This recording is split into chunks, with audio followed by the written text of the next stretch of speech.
And now what we're seeing here, this is a chain crusher. A chain crusher is for mixing of the materials and also crushing of the returned material from the polished screen or from the coarse screen. So the chain mill, in terms of structure, we have a base frame, and then on the base frame we have the vibration absorption rubber plate. And then on each side of these motors we have two pulleys.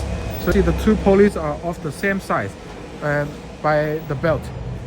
So we have two bearing housings in here, and then also two bearing housings on the other side. And inside you can see, so the wear resistant chains are being installed inside of the chain crusher.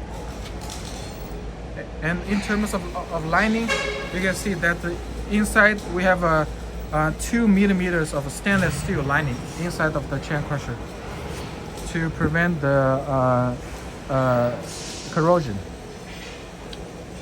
So you can see this is the chain with the rotors. So this is our chain crusher, double cage crusher, and lawn breaker, small lawn breaker.